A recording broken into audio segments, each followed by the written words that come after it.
देखो मैंने एक क्वेश्चन लिखा है, -60 और -10 में कौन सी संख्या बड़ी है, और बड़ी है तो कितनी बड़ी है और कैसे बड़ी है, हम उसको कैसे बताओ।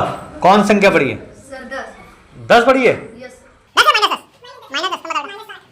अच्छा चलो ठीक है। बताओ तुम बताओ -10 और कोई बच्चा बताओ बेटा पीछे -7 बड़ी है। अच्छा बताओ बेटा तुम बताओ -10 बड़ी है। अच्छा चलो ठीक है। और कौन बता रहा है? हाँ बताओ। -10 बड़ा है सर। -10 बड़ी है? Yes sir. तो अच्छा अब ये बताओ कि -10 और -60 में से एक तो बड़ी है, तो हम कैसे सिद्ध कर सकते हैं? कोई कैसे बताएगा कि कैसे बड़ी है? कौन बताएगा? कौन बताएगा? अच्छा बताओ। सर जैसे -60 उधारी का है किसी आदमी ने, हाँ और -10 है, हाँ तो -60 ज्यादा है, तो इसीलिए उसको कब ज्यादा मारेंगे।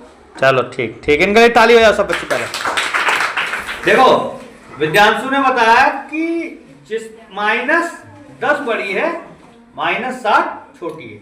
हम कैसे पहचान सकते हैं? कैसे पहचानेंगे? मैंने एक बात बताई थी कि माइनस को हम क्या मान लें? उधारी।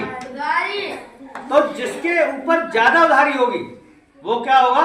उसकी आर्थिक स्थिति कमजोर होगी, और जिसके ऊपर कम उधारी है उसकी आर्थिक स्थिति मजबूत होगी। अब एक संख्या प्लस में होती और एक माइनस में होती। मान लो प्लस के हैं 5 और माइनस के हैं 50। अब इन दोनों में कैसे डिसाइड करेंगे? माइनस से। माइनस का मतलब इस पे 50 रुपए उधारी है और इसके पास अपने खुद के 5 रुपए, तो जिसके ऊपर उधारी है वो कर्जदार ज्यादा हो गया ना, ठीक है ना। अब हम इसको सिद्ध करते हैं कि -60 छोटा है और -10 बड़ा है। कैसे सिद्ध करेंगे? देखो पहले हमने देखा -60 थे आपके पास, आपके पास -60 है और हमने आपको 100 दे दिए। माइनस के चिन्ह को हम उधारी मान लेते हैं। आपके पास 60 उधारी थी, हमने आपको 100 रुपए दे दिए। अब आप क्या करोगे? सबसे पहले जिसकी उधारी है उसको चुका दोगे, चुकाओगे ना। तो जब 60 रुपए उधारी की आपने दे दिए तो आपके पास कितने रुपए बचे? 40 बचे, ठीक है। पहली बात आ गई। दूसरी बात यह आ गई, अगर जिस व्यक्ति के पास -10 थे और उसको भी 100 रुपए हमने दिए, तो पक्षपात तो नहीं कर सकते, इसको भी हमने 100 दे दिए। अब देखो ये क्या करेगा? कितनी उधारी चुकाएगा? 10 की उधारी चुकाएगा। जब 10 की उधारी चुका देगा तो इसके पास कितने बचेंगे? 90 बचेंगे। इसका मतलब ये अमीर हुआ और ये गरीब हुआ, या इसकी आर्थिक स्थिति मजबूत है, इसकी आर्थिक स्थिति कमजोर है। इसका मतलब बड़ा कौन हुआ? 90 वाला बड़ा हुआ और 10 वाला, ये 40 वाला छोटा हुआ, ठीक है। हम ये देखना चाहते हैं इन दोनों में कितने का अंतर है, ठीक है ना। तो देखो अब इन दोनों में हम पता कर सकते हैं बड़ा कौन सा है।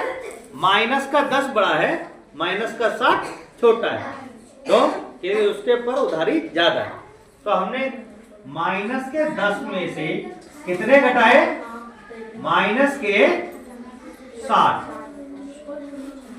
अब क्या करेंगे? -10 और माइनस का माइनस में गुणा होकर क्या होता है? प्लस। ये हो गया प्लस, और 60 का 60। अब 60 में से 10 घटाएंगे तो कितना आएगा? 50। इसका मतलब ये है कि इनमें कितने का अंतर है? 50 का अंतर। समझ में आ गया?